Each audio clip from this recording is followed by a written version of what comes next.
Howdy folks, it's Terry just jumping in before the show to let you know that tickets are now on sale for the ADI NJC Scotland Conference, which takes place on the 18th of May and apparently is headlined by Dr. Elizabeth Box. But we all know who the real headliner is now, don't we? So head over to adinjc.co.uk to book your tickets and hopefully I'll see a few of you there. The Instructor Podcast with Terry Cook, talking with leaders, innovators, experts and game changers about what drives them. So welcome to the Green Room. This is a show where we cover all the latest news and hot topics from within the driving instructor world. And as always, I am your mediocre host, Terry Cook. I'm delighted to be here, but you'll be delighted that it is not just me, for I am joined by two people of tremendous wisdom. First up, we're joined by the excellent Dr. Elizabeth Box. How are we doing, Dr. Box? Yeah, good. Thanks, Terry. Thanks for the invite. No, genuinely chuffed to have you on today. And I think that we've actually got Stuart Lockery watching the recording today. So I feel it's appropriate to mention this. There is a difference in class between me and Stuart, in that when Stuart speaks about you, he will regularly refer to you as Dr. Elizabeth Box, when I will just call you Liz generally. So Penny is fine. That's all good. yeah, I think there's a difference between me and Stuart, though. But we're also joined by someone who isn't a doctor. I don't believe he's a doctor anyway, but he is the winner of the Go Road SEM Provider of the Year, Mr. Chris Bensted. How are we doing, Chris? Hello, I'm good, thank you. I just get Dr. Box, the theme tune from Dr. Fox in my head every time. So, we've got three different approaches. Does sound a bit like a Mr. Man character, doesn't it? It's the value of the surname. Right, well, that's my attention gone for the rest of the episode now.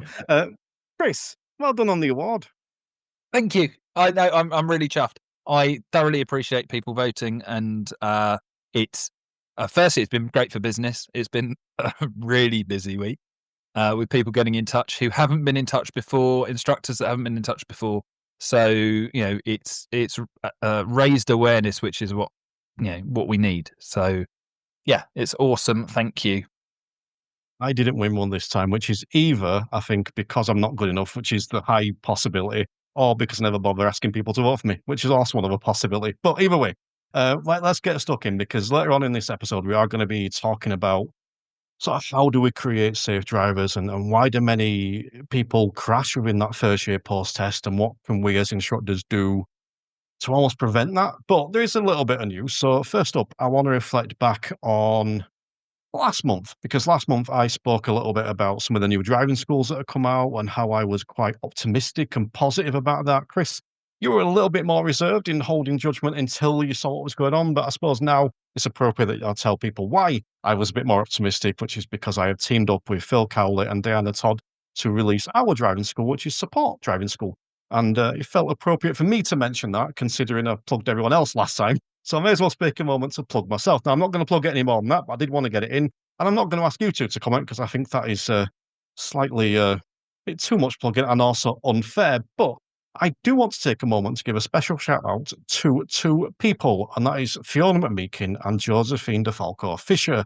Now, both of these folks are the first people to qualify from Bright Coaching with the Professional Diploma in Coaching and Behavioural Change for Safe Driving. Now, I specifically want to mention this because I think that this is a great achievement. I've been championing this for quite a while. It's something that I am keen to do. I was keen to do this year, then decided to launch a driving school instead. So that's gone by the wayside slightly. But I'm keen to ask your guys' thoughts on this, and in particular from you, Liz, to begin with, because as like an outsider looking in, if you like, I'm keen to know how it feels for you that someone that's deeply embedded in the road safety sector to see that there are these types of courses, professional diplomas available for instructors, and there are that many people actually jumping on board with this stuff. That must be quite a good sort of feeling for you, if you like. Yeah, no, it's really great to hear. And I was in touch with Stuart as he was developing the course as well. So had a look at what it was involving. And yeah, it's just really good to bring those two different areas together, isn't it? The kind of the practical, real world driving instructor world with kind of what we know from behavioural science. And I talk about it a lot, but you guys are literally there with the student. You have that captive moment in that time and the real opportunity to make a difference. They listen to instructors in the way that they might not listen to lots of other people in this space. So I think having those tools and techniques that are based in behavioural science, I think it can only be a positive thing. So yeah, really great to see. I want to kind of just touch on your thoughts on this, but also just something that Liz said there about students listening to instructors where they don't always listen to everyone else. Now, I reckon there's some instructors that have heard that comment and gone, they don't listen to me. So, I mean, you two thoughts there, that one, and then also the bright coach and seeing people starting to qualify from that. Was it to me? Sorry, I missed the fact that you were talking to me. I thought you were going back. My apologies. I was just, it's nice to sit here and listen to someone that's not Terry. So I'm honest. What can I say? I think, yeah, a lot of the time, when you've said the same thing, 10, 20 times and it hasn't sunk in yet because you haven't said it in the right way, in the right place, at the right time, it can be really frustrating. And then all of a sudden they come back to you and say, oh, my dad said I need to slow down on the approach to roundabouts, and you bang your head against the dashboard really hard. That you can sometimes have that view of people don't listen, but they're turning up and they are listening. And I think what we then need to do is make the best of what we say and make the words mean the most, or make the best examples of the moments that we get.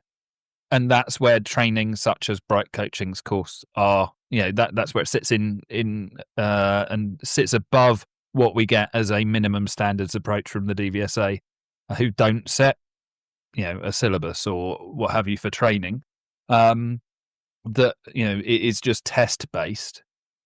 That having those skills, and I did some training on Monday with, I won't name names, but with one of the support driving school mentors, and we were commenting on the importance of words. Just literally changing a word can change so much, and the meaning of things. We're not very good at that when it comes to entry level training, but the further down the track you get and the more training you get, the more you realise that the subtle things are the really important things. I think when it comes to behavioural change, those things are, they're so important, and we can all sit around and debate one word for a long time as to whether it makes a difference. So I think, it shows that there is an opportunity out there. I hope that those instructors that feel that they're not listened to find a way that they can be listened to more, because it means you're succeeding. The irony isn't lost on me, the fact that we're talking about people not listening and how you started answering that question. But I must admit that I will never forget how I discovered not to say go straight over the roundabout, because that was an interesting response. But yes. So yeah, I don't want to talk about that too much because I don't want to plug Stuart too much because I plug him enough already. But I don't know. I'm pleased we've got this in our industry. I think it filled a hole that was missing after what happened with trike coaching. And just looking at I'm not saying it's because of Stuart, but looking at the things that have come on as a result of that or a follow on from that, I think Stuart's led the way, and I think it's led to some other good causes coming up as well. But I did mention that we cover the news, and as a result, Dr. Bosch, you came with some news of your own. So do you want to share some of the news we've brought for us? Yeah, sure, Terry. I mean, I think when you said, we often have a news segment on this, and I was thinking, actually, what's happened? Because, January's always a bit of a funny month for everybody, isn't it? But actually, I think that January seemed really busy. I don't know, for me, certainly, and I think for lots of people. But so there's been a few things happening in the policy space. So one of them is people might have seen that the Roads Minister, Lillian Greenwood, spoke in a Westminster Hall debate back in January. It was around young driver safety, that's been essentially called, and really reaffirmed the government's current commitment that they have no plans to introduce graduated driver licensing.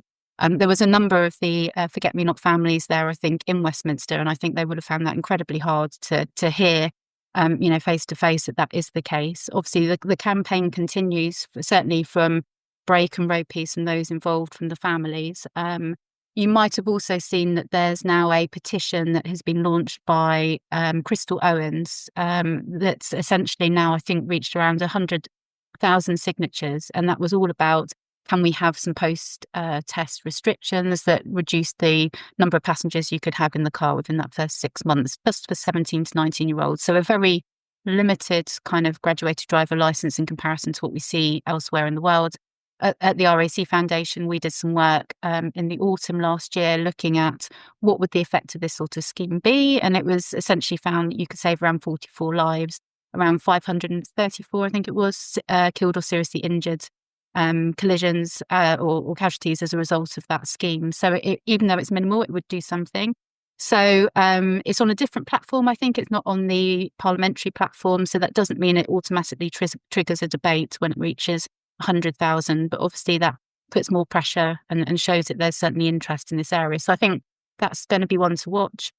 In policy terms, I think it's always interesting when people say we're not considering it at the moment. I often tend to think that feels a bit more positive because it's not an outright no, is it? So, and I think government's certainly in that space at the moment where they're considering lots of possibilities. I mean, this seems very unlikely that they're going to take it forwards, but it's not an outright no. And in that discussion, Lillian Greenwood did say that they were looking at, could you have a minimum learning period? Could you have some elements of graduated driver licensing? So they're certainly very keen to do some work in that space. So hopefully we'll see a road safety strategic framework or strategy at some point. So we'll see what's in there.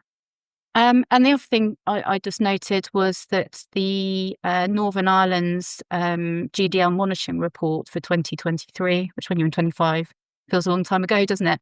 Is coming out at the end of March. Obviously, there's the enabling legislation to put in place GDL there. It's been in place since 2016, but we still don't have anything in place yet. But they're still doing the monitoring reports to see kind of what the statistics are looking like and what might be affected by that scheme.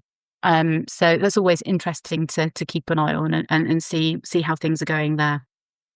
I think from my perspective, just in terms of the GDL there's two things that stand out for me. So if they're rejecting GDL, think of I thought immediately of the PACS Road Safety Manifesto that was put forward last year. They're already rejecting 25% or, a quarter of that manifesto. It was only 4 points long, and they've rejected that aspect already. And I don't know, that just disheartens me. But I think of us as instructors, and I know there's at least one person in the watching us today that doesn't wholeheartedly agree with me when I say this.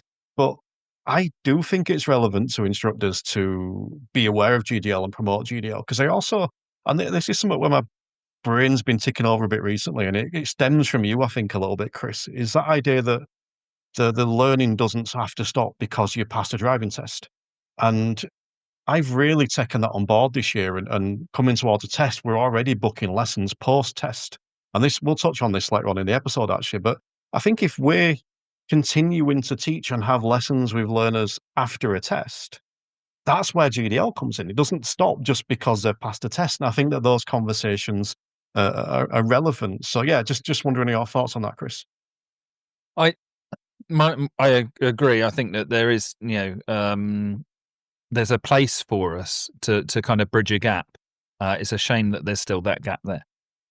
So it would. I agree that they haven't said no. That's a great thing because at least it does keep the door open. Although if they did say no, sometimes it still keeps the door open because they're politicians, and we're not allowed to talk about specific ones because they then get sacked. We have a track record. So I think with regards us working in that space, I think the modular approach to learning, which then potentially steps either side of testing so that it does continue after test, would be a nice approach. I don't think it's probably not enough to class it as GDL, but it could be an entry level kind of approach. So I think that would work. I just don't get why we ignore evidence, to be honest. But that's more your field than mine. I'm notoriously a jack of all trades. I've been told that 3 times this week, and it's only Tuesday. But it just seems stupid. We can do something that's going to stop people dying. No, we won't do that. Minimal cost as well. It's not really a costly exercise, and arguably you could also put in measures that could put hurdles in place that reduce the waiting list. So they're already using the theory test for that. They don't want to improve the theory test because we'd get more people queuing for the practical test. So yeah, I don't get it personally, but I do think there's an opportunity, and maybe we can we can keep working towards it not being an official thing. That we just keep pushing for that ongoing training. Yeah, I mean, I think you're certainly right, Chris, that there's components of graduated driver licensing. So the minimum learning periods, obviously, if you don't have that enforced, people want to do it quicker and they won't want to take the hours necessarily. But, there's plenty of great students out there that want to do their best. And actually, if we can give them the information to help them, and I think maybe the DVSA Ready to Pass campaign is helping to sort of provide some of those messages, isn't it, about how many hours you should be looking to get so that you can more likely pass your driving test, because they're really motivated by that. So you're right, there's loads of messages that we can give, and certainly around, the risks, certainly that first 6 months if you're driving at night with passengers, it's just massive. So if we can get those messages across, that's great. But, for it to work, we need legislation, because only some people will do it. It becomes really hard for the other people to do it. It's an incredibly difficult area. And I think even people that understand the topic say they find it really difficult to implement those things that they know are based in evidence, because everybody else is doing something different. It's a kind of against the social norm. And we make it really hard for parents and young people, because that's kind of not what the law is. So why would you do that? And they're all wanting that freedom and independence. So yeah, no, it's incredibly difficult. And it's one of those areas that we know there's such good evidence for, like over decades. And yeah, it's just a sticking point. And I think the work we did at the foundation in October, November last year, what we were trying to do was saying, what could have the most impact with the most minimal effect? So let's just focus on 17 to 19-year-olds. Let's not go up to 25, because that's a whole different ball game when you're 25 and what you're working towards and your commitments in life. And actually the really risky group is that initial teenage, 17 to 19. Let's just focus on 6 months minimum learning period, 6 months post-test restrictions, because then by the time you're 18, you're an adult and you can kind of drive independently. And I think importantly about that proposal was, once you pass your test, you can drive yourself. You can get to education, you can get to employment. You just aren't able to take your friends for a period of time. So it seemed like the most minimal thing that could be done. And yet even that wasn't really accepted. So we have to keep trying, I guess. But as you say, there's other things that are going to help in the meantime. No, I think it's worth mentioning that for those listening that aren't aware to what Chris was referring to, a few months ago, we spent a bit of time on the podcast praising Louise Hay, and then the day after, she promptly resigned. So, yes, we refrain from that now. We provide criticism because other people want to resign, but we don't praise anymore. But the other thing you mentioned when we spoke about this, Liz, was the government, not government's, the DVSA's 7-point plan. So I'm keen just to get your sort of brief thoughts on this, but for anyone that doesn't know, I'm going to recap this first. So the DVSA 7-point plan. Number 1, recruit and train 450 examiners. Number 2, review and improve the rules for booking driving tests. Number 3, introduce tougher terms and conditions for the service driving instructors use to book and manage car driving tests for their pupils. Number 4, consult on new proposals to increase the amount of time people have to wait to book another test in certain situations. Number 5, increase the amount of notice you need to give to change or cancel a car driving test without losing the fee. Number 6, explore changing the current 24-week limit on how far ahead car driving tests can be booked. And number 7, encourage learner drivers to be better prepared for their driving test through the Ready to Pass campaign. So I just wondered, if you had any kind of thoughts on that. Yeah, I mean, it was interesting to see that plan come out. And I suppose what struck me in reading it is it's very procedural. It's kind of, how can we kind of make the best of the current situation that we're facing? So lots of them seem quite sensible kind of proposals, but it's all kind of trying to gear or work around the fact that, people are going for their tests too soon. If we were able to spread people out a little bit more, then by actually having minimum learning periods, then hopefully some of this would go away. I mean, you will know a lot more about kind of the block booking and kind of how that works, but there seems to be, legitimate people that want to pass, take their test and book a slot and can't get a slot and have to wait for 9 months. And it obviously the system is just not working at the moment. So, I'm not close enough to it to know whether these particular 7 points are really going to help. They seem sensible and helpful given the framework that they're working in. But I mean, to me, it just strikes me as we need a whole overhaul of the system, because it feels a bit more like a sticking plaster really to the issue at the moment. Yes.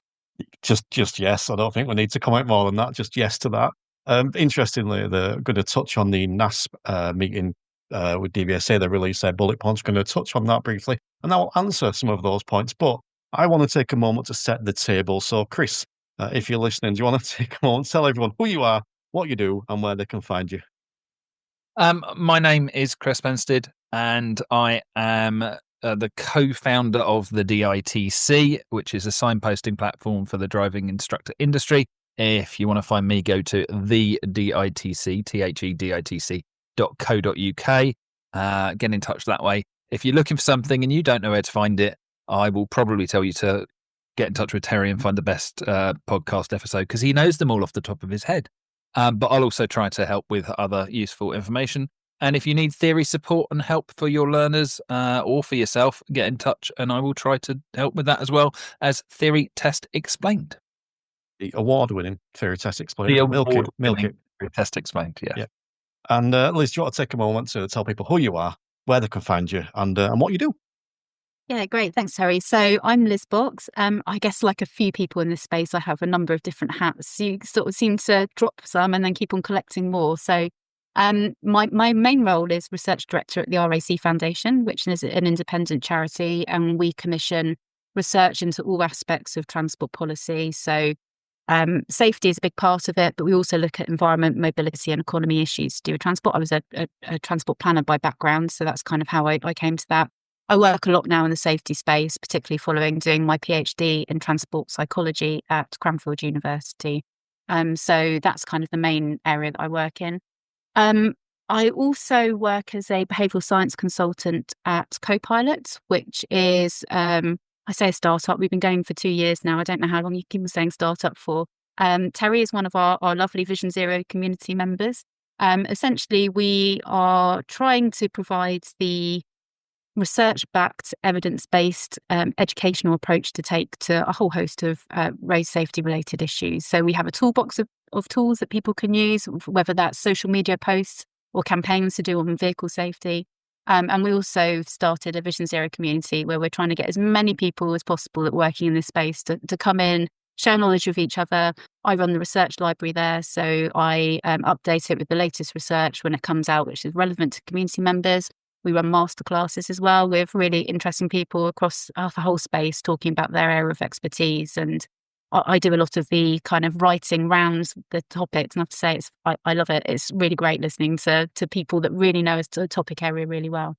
And then probably the third thing is that I'm Director of ECM Research Solutions. So I do consulting work in largely road safety research, evaluation space. I've done some work for Transport Scotland. I've done some work for National Highways. I work quite a lot with Agilicis. So yeah, lots of bits and bobs there.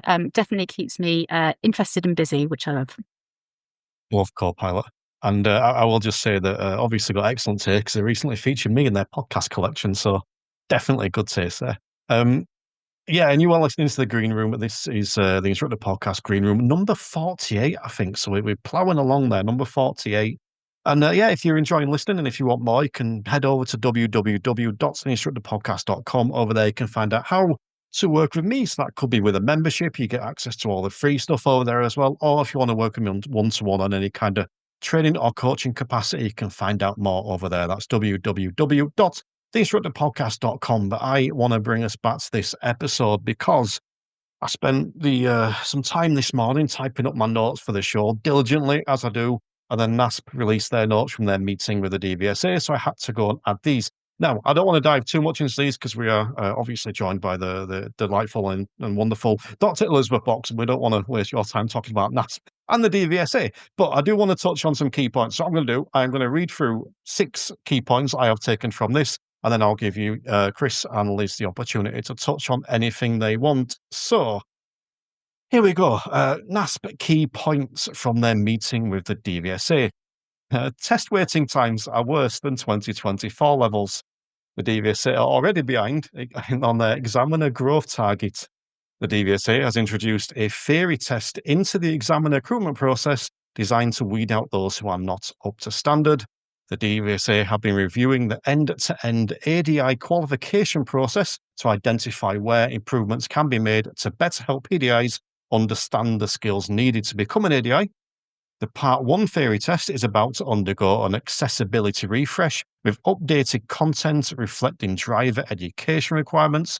Publications such as the National Standards and ADI Code of Conduct will become theory test source material. That's good. And it is reported that the pass rate for Part 2 currently sits at 52.9% and 29.7% for the Part 3, and there have been 10,000 Part 3 tests since April. So I have said a lot of words there, Chris, but is there anything that stands out for you that you want to touch back on? Or, and just to clarify, no is an acceptable answer. You know when you said you had to go away and rewrite stuff because they released their notes, right? So me putting all this theory stuff together, and then they go and change what the content of Part 1 is. I know I can feel your pain. It's going to be interesting. Not that I wasn't aware of all that stuff that should be included, but they're actually including, or saying they're going to include things from areas that they should have anyway. I know that Stuart and myself have been desperately waiting for a PDI to come out of the woodwork to say there was a GDE question, because we're told it might be in the Part 1, but no one seems to have got the question yet. And the answer... I need to interrupt. A GDE question, one, that you're told might be in the Part 1. We've had it raised that there was one. Right. A PDI said I wasn't expecting GDE to be in there, and I asked and got told, well, if it's in the book, it can be in the test, which isn't exactly helpful. So we've now got a wider range of materials that people are not going to read that they're going to be asked questions about. Yes, I'm looking forward to this year. But it's fine. It is moving in the right direction. It's just we need to keep up. That's the key. And I'm hoping that these changes will introduce better resources and better resource availability. As someone who consults for Safe Driving for Life, I don't know. But it took me 18 months to find out that you can actually listen to their digital resources as an audio version via Kindle. So I've been asking for them for 18 months before they told me that I could do it already. So we'll see. I'm holding my breath slightly. They sound like positive changes, which always unnerves me slightly. So yeah, I've learned not to shoot them down yet. I'm waiting for the poor communication to happen first. With the national standards in particular, I do find that quite encouraging, even just from the perspective of how many times do they come across PDIs and ADIs that have never come across national standards because they've not been presented. I would like to think that if they're being put in the Part 1 and then are communicated, that all trainers will start providing the national standards or making them then the reading material. So even if that's the only good to come from it, I think that's a positive. Liz, is there anything you want to touch on from them? Anything that stands out? Again, no is an acceptable answer. Yeah, I think this is more your area than mine. So yeah, interesting to hear, but I'll go with your assessments on it. Well, I will just say, I'm amused that test waiting times are worse than 2024 levels, and they're already behind on their examiner growth target. Either way, let's move on to a topic that is more your area, and that's I want to start off with this question, this quite specific question. Why do so many people crash within 12 months after passing a driving test? Yeah, it's a interesting question. It's sad that it's the case, but this is when we need to kind of look broader than the UK, really, because this happens all over the world. We are not unique. And guess what? Young people are young people all around the world. So that it shows us that it's a real kind of biological kind of process that we're trying to work with here, and that we need to understand that and recognise that, you can't talk people out of being the way they're going to be in a certain situation. So, why do we have the high risk? So the usual answer is age is a product. It's a product of age, because, and as I said, we were focusing on 17 to 19-year-olds because they are most at risk. I mean, all of your listeners will know the brain's not, fully developed until age 25. The fact is that you don't have your prefrontal cortex online as easily in those kind of risk promoting situations. Young people are much more kind of dopamine driven. So you might be able to sit down, maybe even in your lessons, and talk to somebody about, well, how would you plan to deal with this particular scenario? And they'll come up with great plans, maybe better plans than we would have. But that's like a cool, neutral environment. But when they get into those hot environments where they're with their friends, the kind of the risk reward ratio is just kind of off. So that's kind of why we see risk occurring with age. And then obviously it's experience. Once you get out on the road, you're trained to drive a vehicle. And we know that young people pick up physical skills really quickly. Like, if you want to compare yourself to anybody learning a physical skill, the young person is going to get it much quicker than we are. But we know it's obviously safe driving is about much more than that. And it's particularly about hazard perception awareness, how you manage risk. And although that's sort of dealt with at the higher levels of the GDE matrix, it doesn't typically feature, it doesn't feature in the test at all. And it will depend on your instructor whether you get any of that. And then there is that kind of learning process when you don't have the coach in the car next to you. So yeah, age and experience are the big key factors. And then we know that results in young people being more likely to exhibit risk-taking behaviour. They're also more likely to be impaired by alcohol. So this is why in other countries you might see that there's a lower alcohol limit. And that's just a physiological response to alcohol at a younger age and not being as experienced with it. So yeah, it's kind of the perfect storm really, isn't it, to kind of why it happens. So we know why it happens. We know the things that we can do to kind of provide that more protective, structured environment. But yeah, they just don't seem to be, certainly politically palatable. When you look at opinion surveys, young people themselves, they're not going to vote for having their freedoms restricted if it's presented like that. Who would, especially people that are starting out in life, wanting to become independent. But actually quite a larger proportion than you think do support it. So we need some changes essentially to how we're doing things. And we don't need much more research in this area, really. The only place we probably could do with more research is particularly around the educational work, because we don't have or haven't had really good evaluation mechanisms for kind of understanding, well, does that actually have the effect? Because it's quite difficult to measure. Ideally you want to see what impact it had on behaviour, but then you've got to measure it by telematics or something, which is expensive. It takes a long time. So yeah, that's the area that we could get a little bit more information on. But yeah, we know the reasons and we know the solutions. We just got to somehow get them in place. Well, I'm just keen to ask you kind of specifically around the idea of having passengers in the car as well, because you mentioned about GDL before and about that's obviously one of the restrictions you want for those first 6 months, no periods passengers. What is the danger for an 18-year-old lad, for example, of having friends in their car? What is the danger there? Yeah, so as I was describing, it's those hot emotional environments. So they are going to be hijacked by wanting to seek that immediate reward. And often at that age, it's going to be wanting to take or be encouraged to take risk-taking behaviours. So speeding, showing off, overconfidence, using mobile phones, the whole lot. So we just know that's, I think if you have, every time you add a passenger into the vehicle, you're at that age, the likelihood of collision is so much higher. So it's, as I say, it's to do with that social engagement and the reward that they're getting from that social experience. And, even people that might say in advance, I wouldn't be like that, have the potential to be like that. And I think that's sometimes where we get the challenges, particularly say from parents. Parents might say, oh, my kid's a really good kid. And they probably are a really good kid, but they are totally susceptible to this. Maybe not, they're not going to be on the higher end of risk taking, but they are definitely susceptible because they don't have that experience at that stage. And then you mix that in with the greater potential to take risks, and it really leads to issues. So some of the preventative work is all about trying to talk about those scenarios in advance and trying to almost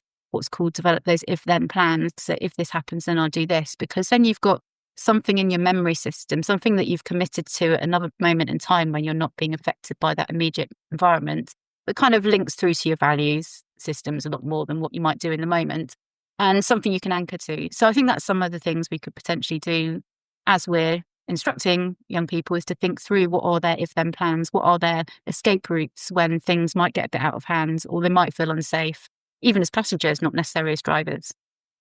I think instructors, and this is just the feedback I get from ADIs and PDIs, is that they often find it difficult to have those conversations. That it feels like they're shoehorning it in. It feels sometimes like students have come to them to learn to drive, not to have the conversations. And one of the things I'll often recommend, and I'm genuinely keen for your thoughts on this, it's the honest truth. And I'm sure you're aware of the honest truth that Ollie Taylor runs. There's sections in there about showing off and distracted driving and that kind of stuff, which ties into the thing we've just been speaking about. Would you recommend that instructors use that honest truth as an entry point almost for those conversations? Yeah, I mean, I think sometimes it's helpful, as you say, to have a different primer for that discussion that's not immediate at you, because as you say, it might feel a bit forced. When you're out driving, you might have particularly hazard perception issues that you can quite easily weave into the discussion because it's all going on outside. But those sort of social impacts are not things that you're really going to engage with unless you happen to see somebody on the road that's doing something that's you wouldn't necessarily recommend. So yeah, I mean, I think having those initial prompts, if you like, is a really good way of kind of engaging with it, and yeah, worthwhile looking at. It's the driving test. Does passing the driving test make you a good driver that's going to drive safe for the rest of your life? It clearly does, because that's what, so many folks. I think it's interesting that you say that that instructors are concerned about the fact that people are coming to them to learn to drive and not for the other stuff. And I think it goes further than that. There's a large percentage of instructors, and they're probably not the ones listening, that think that the pupils are coming to them to pass the test. It's not even to learn to drive, because actually we tend to have driving as a higher standard than the test because it's got more to it. So they feel that if the wheels aren't moving, if they're having a conversation that isn't on the DL25 and recorded on the driving test, that somehow they'll lose that business, that they'll move to another instructor. And it's the other way around.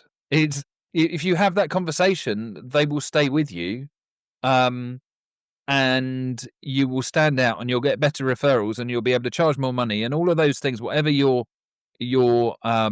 reasons for doing the job are, you will tick those boxes, as well as making the world a better place and the road safer. But trying to get people to really buy into that, they may well believe it themselves. They may well understand, everything that Liz has said about those the factors that make them high risk. The instructor gets that, but that's not why they've come to me. It's that approach, and I think that's too often the issue. And I think the one for me that would be a really interesting partner that I think is missing, because I love the fact, and thank you for embracing the lovely Terry, and his engagement with road safety, because I think it is bridging a gap that has been there between driving, instructing, and road safety. I've never really understood, and we all still use the language of I work in the road safety sector, or it's these different spaces that are actually in the same space, but they're so divided, but in the same way of, English and American, it's a really big division, that I'd like to see insurance companies coming in more and getting involved, because they should be involved in road safety, because that reduces their cost. There seems to be some strange thing that I don't understand, that they're not quite as bothered. I did some work with Highways England as was, and it was on, if anyone wants to check it out, the Driving Hub website about high-speed roads and motorways. And it was the plan was for insurance companies to be involved with data that, using the on-phone black box, that it would show areas where potential collisions were going to happen because people were coming in too fast, but they hadn't happened yet. And surely that's really useful stuff. We can't predict the future very well. That would be a useful tool, and it just fell apart. There didn't seem to be the commercial engagement. But actually, by getting data like that, you can identify junctions that are higher risk and allocate the resources to them.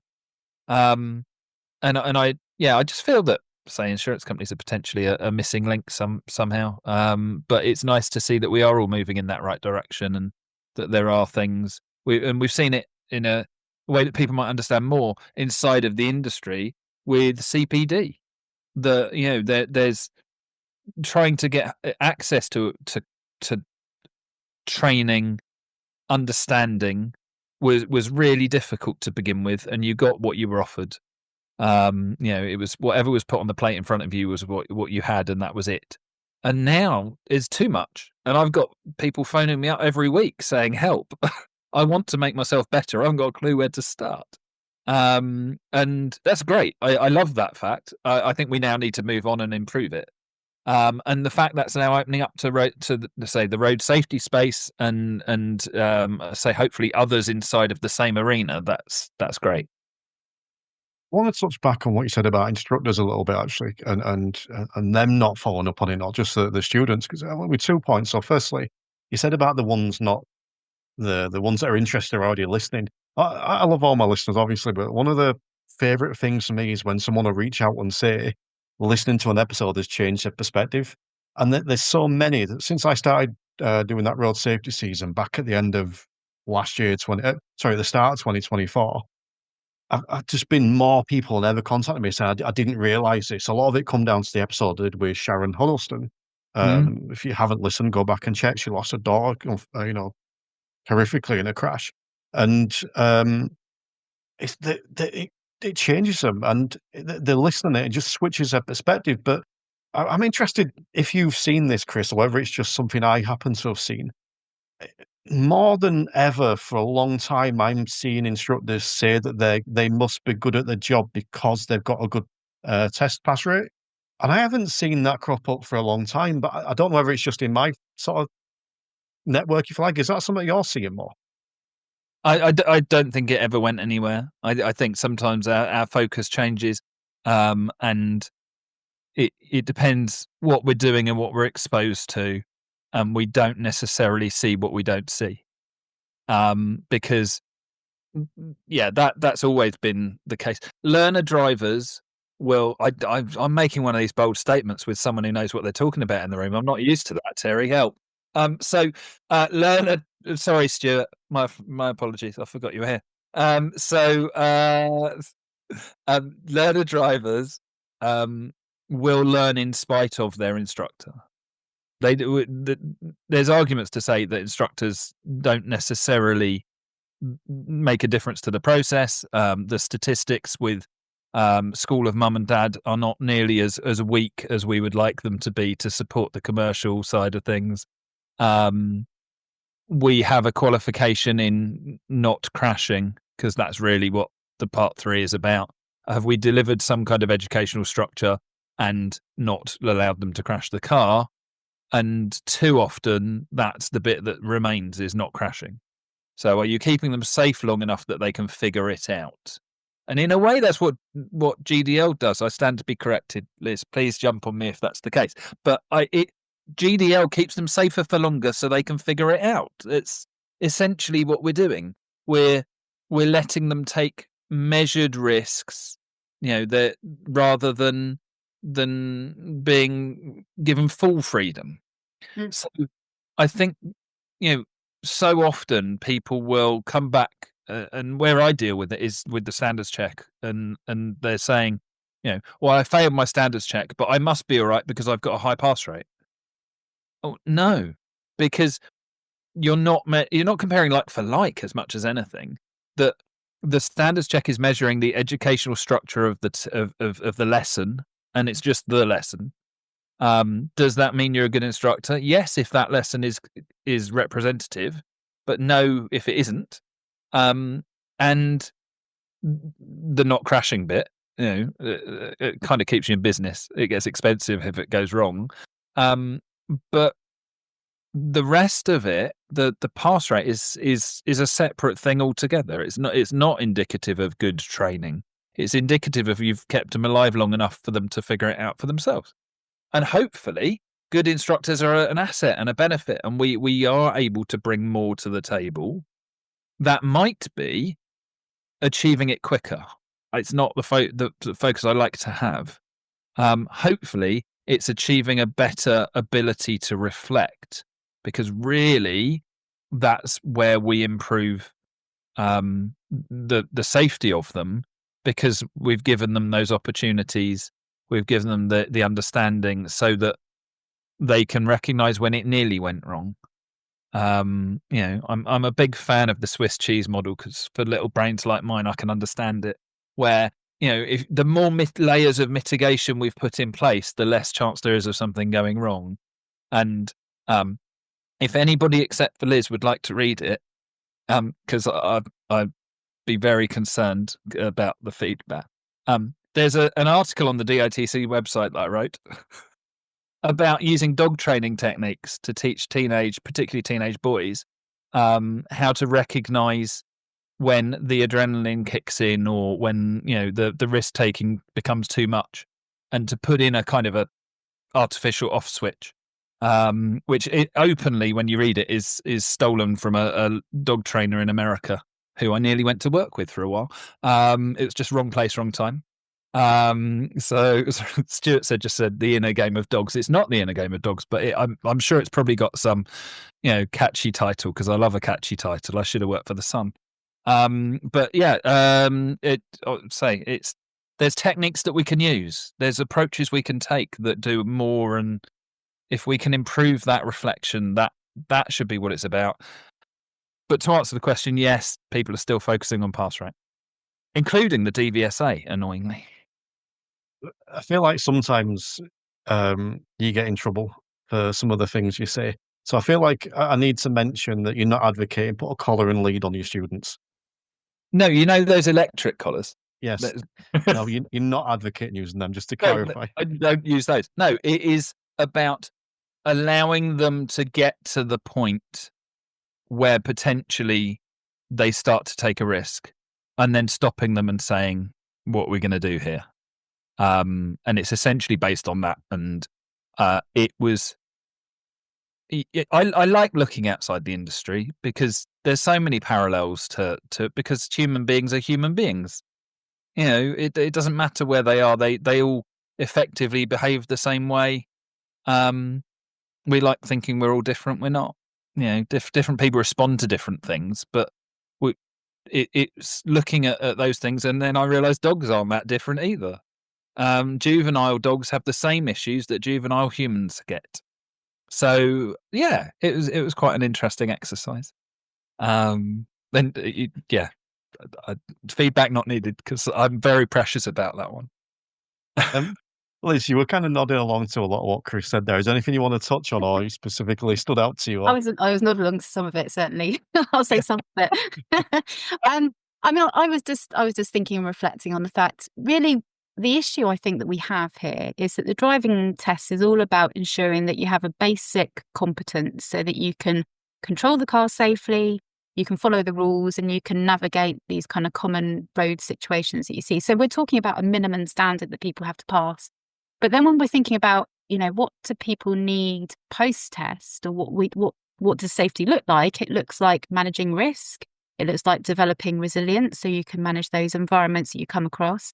And it's about making independent decisions, which you don't do a lot of when you're learning to drive either, particularly in those sort of real world scenarios. So there's no instructor safety net left, is there? That's kind of, so we're training them for one thing, but actually what you need post-test to stay safe is very different. And I think you're right, Chris. The idea of GDL is to sort of layer in and gradually kind of provides that safety net, really, to kind of, as you develop that skill set over time. And it does take time. And it's weird, isn't it? Because when we think about other areas of practice, and I guess even with instructor training, you don't just take your test and then you go and teach. You've got the various parts that you do.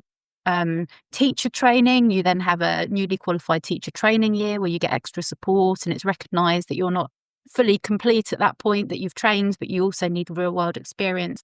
Pretty much anything you can think of, you go into a trainee role, you don't suddenly have everything. So driving, I think, is really unusual that we do have that.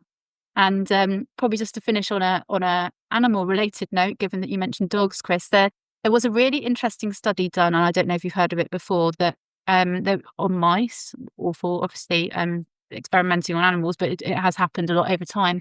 But essentially, they found that adolescent rats, I think it was, were much more likely to drink the alcohol that had been left in their pens if they were alongside their peers. When they were on their own, they weren't as interested in the alcohol that was left. So maybe there's something to be said for, we need to look across species. We shouldn't be surprised at, certainly the way humans behave. And you're right, there is commonalities. Obviously, particularly in the young driver space, we know that there's a much greater risk for young males. And one of the reasons for that is that when you kind of look at personality characteristics for males over females, and this is at any age actually, but women are much more similar to each other. So if you were looking at a bell curve, they're much more likely to have similar characteristics, whereas males are much more spread out. So you're going to have the kind of risk-taking ends and very diverse perspectives. So that's kind of one of the reasons why you see that gender difference, because you've got more outliers within males that are taking more risks as well. So that's kind of, I think, important to bear in mind. I think I've just realised this is the first time ever on the Instructor podcast where vegans have outnumbered the number of non-vegans on an episode. So I think I'll take that as a win from today's episode. But just curious, Liz, are you aware of the Milestones project?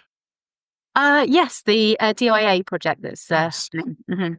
I'm hoping to talk to Carly Brookfield about that soon for the podcast, but I think that sits beautifully in with GDL, because even with that Milestones project, when you pass your driving test, and then go out by yourself for the first time, you will still have never driven alone for that first time.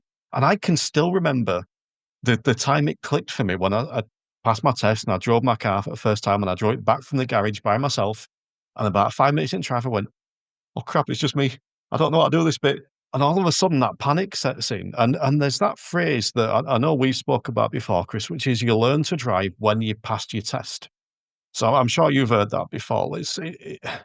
Is that part of the problem, sort of almost with the public perception sometimes, in that because 20 years ago people learned to drive when they passed the test, they're kind of passing that on to the kids now?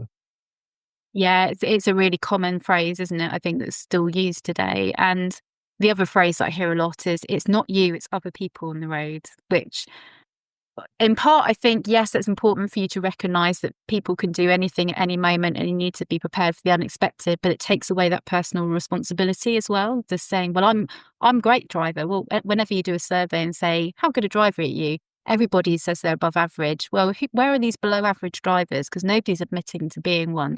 So, yeah, I think those things, they can be harmful, can't they? Because it makes you think, oh, well, I've just got to get through this test and then I will learn with experience. I mean, learning with experience is really costly, isn't it? And certainly in the worst case scenario, it can be absolutely devastating. But even if you have small prangs, it's going to cost you money. It will increase your insurance. It will get you off the road for a period of time. You might have some small injuries.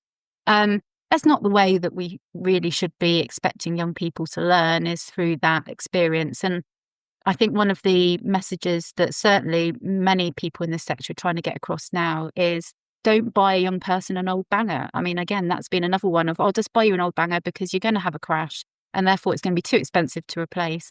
Well, no, because they're going to have a crash, that we need to try and get them in as 5-star vehicles as possible to give a greater potential for them to walk away from that incident that they have. So, yeah, I guess there's a lot of those old tropes, I guess, that we need to have a look at. How can we change those social norms around kind of what we should expect? Yeah, it's hard to do. So I was going to say, is one of those changes that we could make something that I've tried previously, to embrace the fact that you learn to drive after you pass your test, and to then say, so why are you taking the driving instructor away at that point? And actually try and join those dots.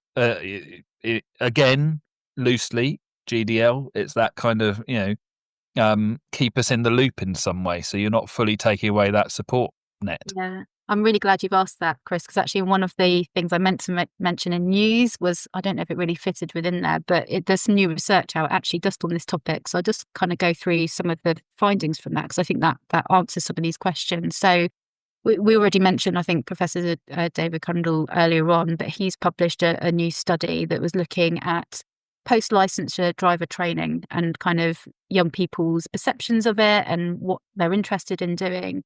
And it studied just over 700 young people, so between the ages of 17 and 25. And what it found was there was a real low immediate willingness to participate. So less than a third were willing to do any post-licensure training immediately after passing their test. I think maybe the feeling of, I've already done all this, why do I need to do any more? What was quite interesting was that they found there was more interest in doing training if people were thinking about the past or the future. So they weren't thinking about now, but actually maybe in the future that the immediate motivation wasn't there, but past and future maybe.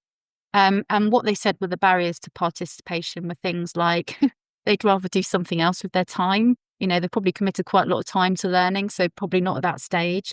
A lack of perceived need, that they didn't think it was necessary. There was also skepticism about free courses, so people thinking, are there hidden catches in this that I don't know about?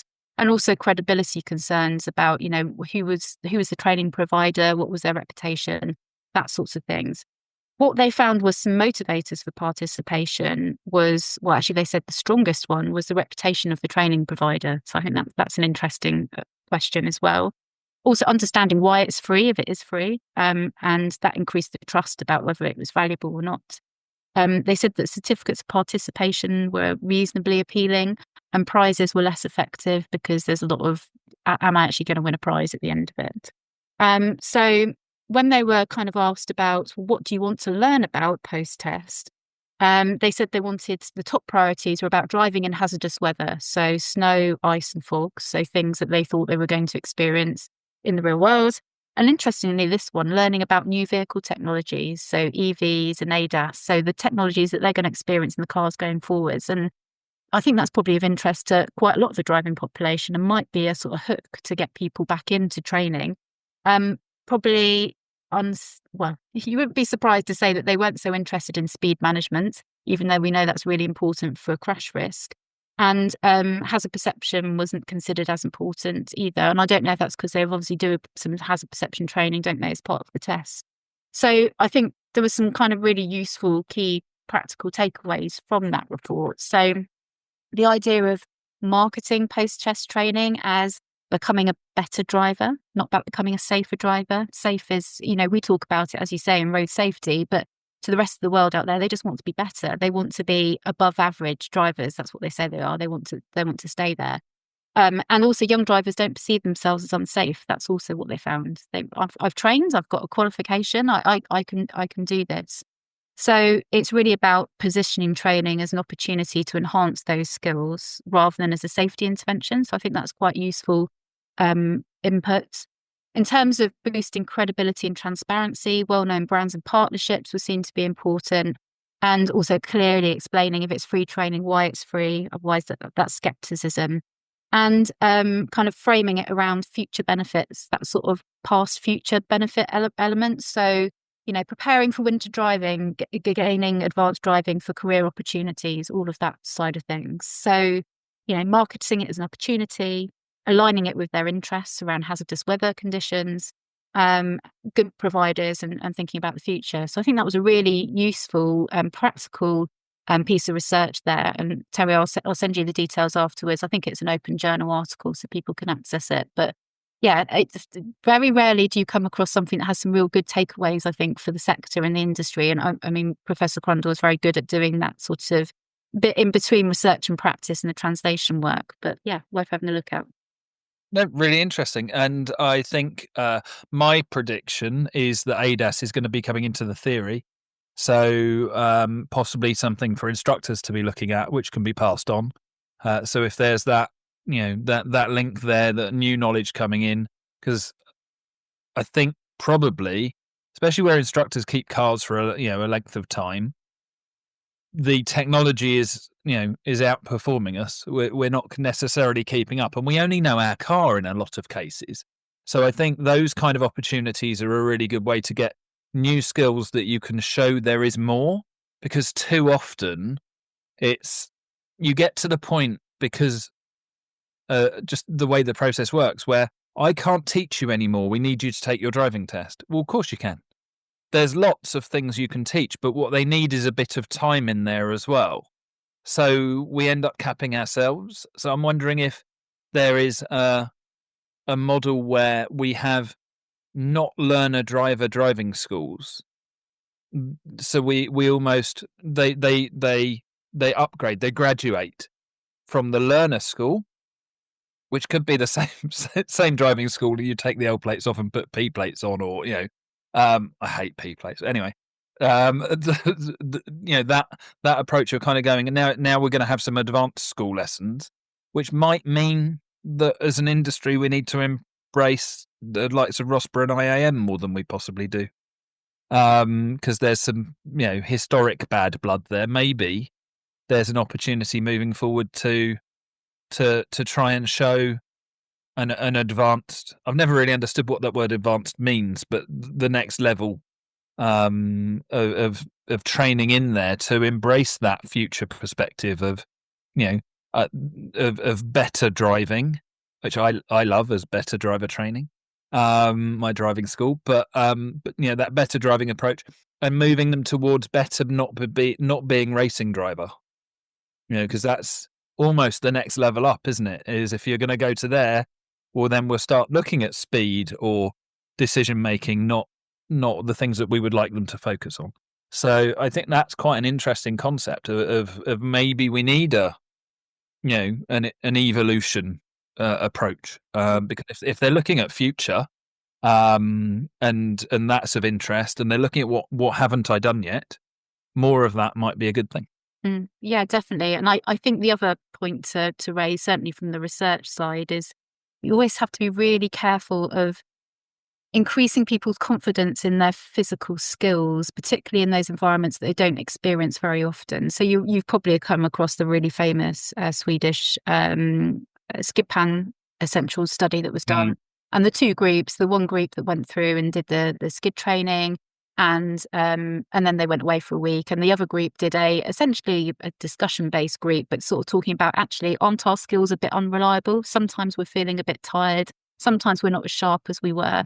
So we shouldn't really expect that we can always react in the same way every moment. So we have to expect the unexpected and know that we're not always going to be able to manage as well as we might be on our best day. And essentially, they looked at them, I think, a week later and tested them on their ability to manage a skid. And the ones that had been taught how to manage a skid couldn't manage it any better than the group that hadn't even been taught how to manage the skid. But you can be sure that the group that went away thinking, brilliant, I can manage a skid now, were they increasing their speed? Were they taking more risk because they thought that they could cope with it? I've been trained.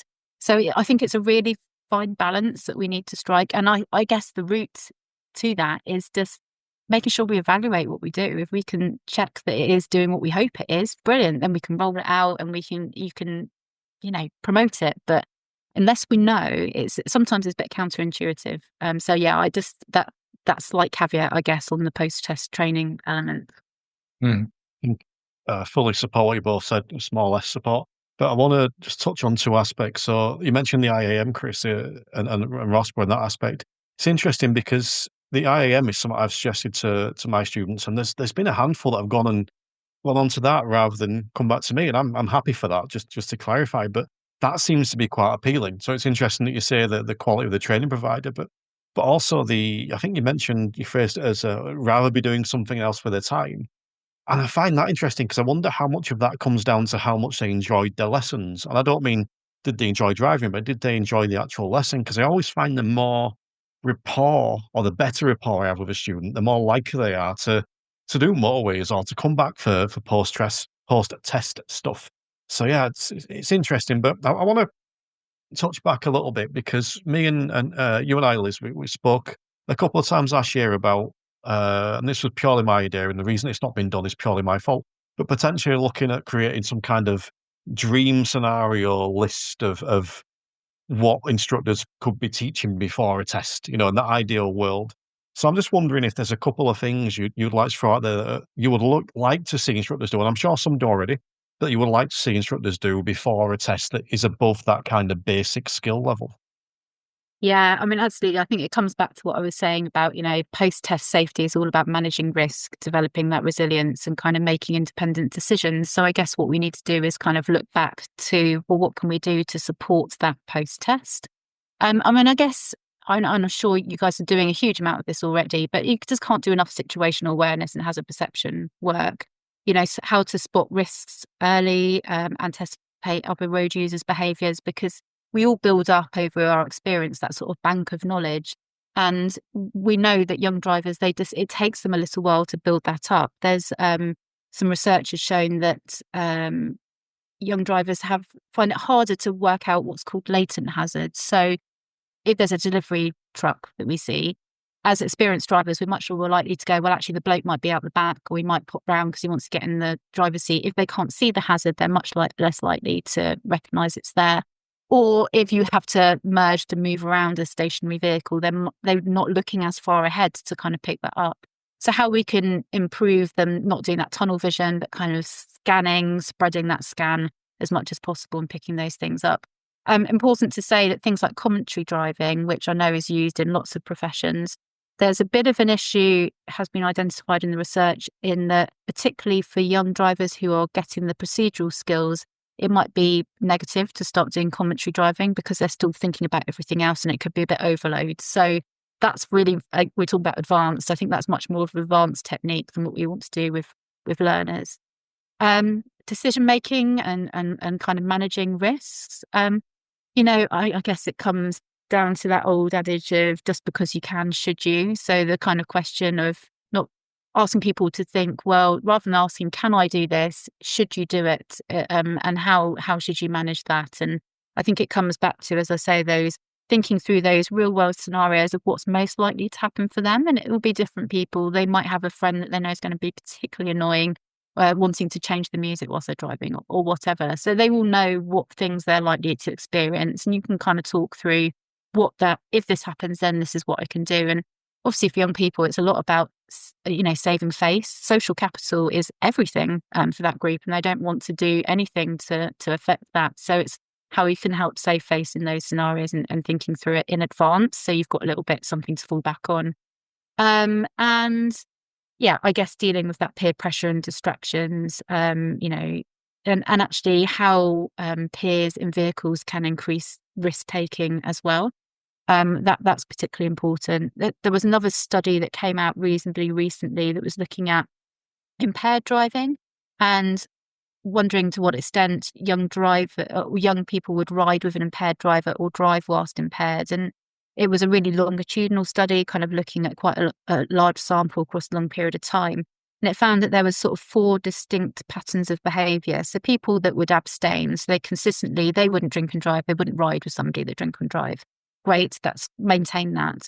Escalators, those that increase their involvement over time. So they might initially be concerned and then they might, as they develop their experience, increase that. Decliners, they kind of started off high and then they might have had an incident and it reduces them low again. And then those that are persistently high. So one of the things that study found that there was misperceptions about impairment in particular. So young drivers overestimated their ability to self-assess impairments rather than looking for particular signs they thought they could work out, is my friend impaired or not? And kind of relying on friend trust. And actually there's other things that they need to be looking out for to kind of make that decision rather than just trusting friends. And, when they said that they wouldn't do it, it was a mixed effect on what effect parents had. We know if parents drink drive, young people are much more likely to drink drive because it's in their social environment. But also if there was disapproval, then they were less likely to do it. Or actually, if there was a kind of a curfew, you've got to get home by this time, that might actually promote them to drink drive because they've got to get home. And actually that's the only way they can do it because there's not other public transport available. So there's kind of things that we know about what might help those particular groups. And it's just trying to work out what's relevant to those. So I would say that's particularly important. Chris, I am very keen for you to share your delivery driver lesson, and I'm keen to hear Dr. Box's thoughts on your delivery driver lesson because this is one I'm particularly fond of. So, any delivery driving company that you choose, because I got in trouble the other day for picking on one particular because I found out I was talking to one of their drivers. So giving the pupil a list. I've actually evolved this. I'm interested in Terry's thoughts on my evolution. You give them a list of a few addresses, and they have to drive down the road and find that house. So it's managing the risk of the control. We know how bad it is to find an address or a number on a house nowadays. And then they have to park somewhere that is safe, but also then introducing the pressures of the job that they need to park somewhere that's near there. So they can then understand why others might make that same kind of, of choice. Because I always think if you can understand someone else's action, you're less likely to suffer the road rage or whatever it might be. I just assume everyone needs a wee. That's my approach because we've all been there, and it seems to work as a generic approach. My new addition to the lesson is getting postcards printed for your driving school, and they have to provide. As I've got a GDPR concern, but who cares about GDPR? They need to provide their friend's name and address. So we then write the postcard that's got your driving school on the back of it, and you go to their friend's house who isn't driving yet. That's the stipulation. And you put they go and post the postcard through the friend's door saying, "I'm just on an awesome driving lesson. You should consider learning to drive with these people." So I've upped the game, but all right, we'll focus on the road safety angle on it instead.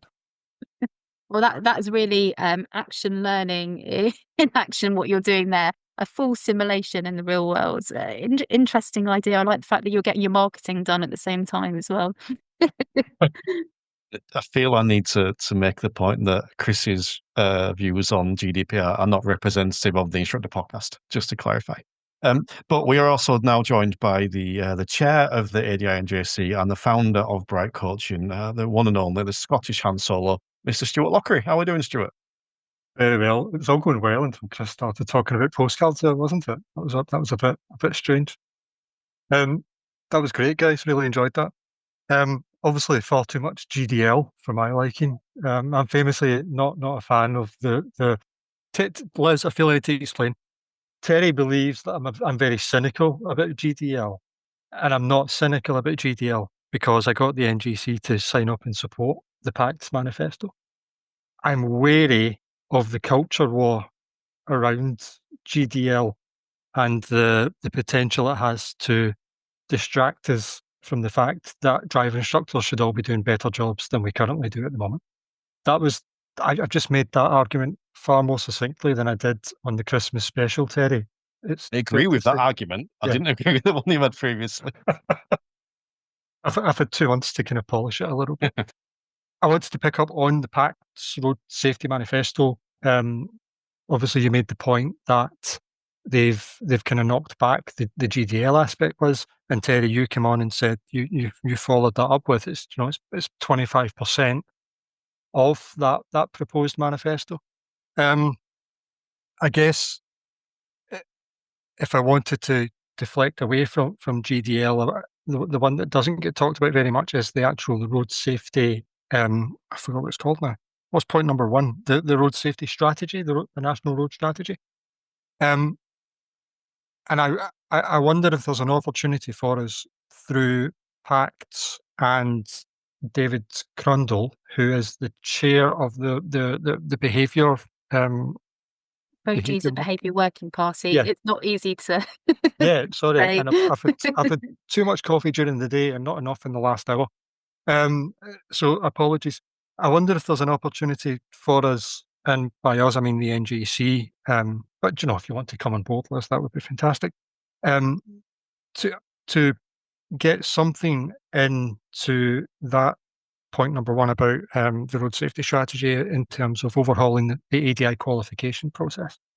Because I don't know this for definite, but I am 99.99999% possible that when Pacts put together the Road Safety Manifesto, they didn't speak to one single driving instructor. And that to me is an issue. That's been an issue in my head for a couple of years now, which is another reason why I wanted to join Pacts. You have far more experience with this kind of thing than I do, Liz, or any of us, all of us put together. Do you know anything about that side of things? Yeah, so the road safety strategy. I mean, I think first to say about the PACS list, I mean, I think we talked about the DVSA list earlier and that point one had already been done. So I think sometimes it's easy to kind of write a list of really easy things that you can go, oh yeah, it's brilliant. They've done it already. So I guess good on PACS for giving some of those things on the list that, take years and decades sometimes to bring on board, and they're not going to be immediate wins that they can go to their board and say, look, we said this and now it's happened. So yeah, there's a mix of things on there. As you say, the road safety strategy is something that should be more immediate. As we know, the previous Secretary of State, before she left, said that they did want to put one in place. I think Lillian Greenwood is still strongly saying that they are going to have a road safety strategy. I mean, it would be nice, wouldn't it, if there was some period of consultation? That would be a great time for all different parts of the sector to provide evidence and suggestions. But it's all gone very quiet, hasn't it? It certainly has. Well, it seems to be from my perspective, in terms of what's happening there. We certainly hear from officials that, we just need to have a little bit of time for the new Secretary of State, who started at the beginning of January, to get their feet onto the table to work out what they want to do.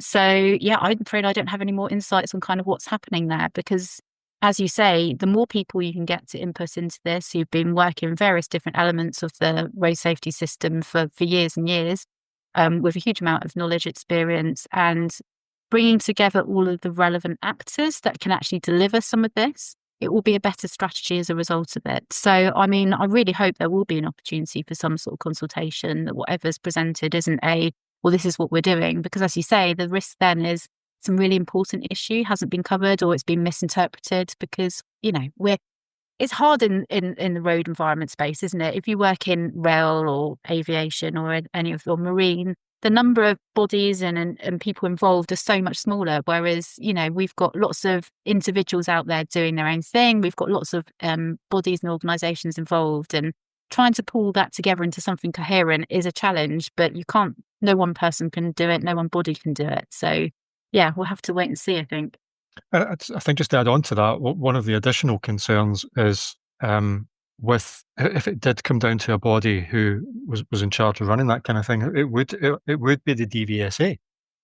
So the worst case scenario would actually be if they came out tomorrow and said, we're going to overhaul the EDI qualification process. We've had a think last week, and you guys are probably right, it does need change, so we've done it. And that would be horrific for many, many reasons. So yeah, consultation would be nice. But the kind of bigger picture that I'm mainly concerned about, and is with my NGC hat on, is getting into these rooms. And Carly Brookfield, the DIA, is very good at this, so hopefully I'll be nagging her a little bit about that.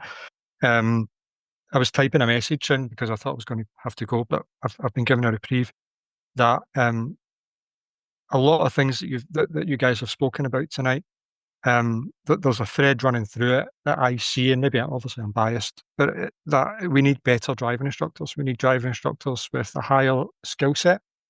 Liz, you say this all the time. I spoke to Terry about it. You always kind of refer to driving instructors with their coaching skills, as if we're all out there coaching left, right, and centre. And I'm sorry to say it, but we're not.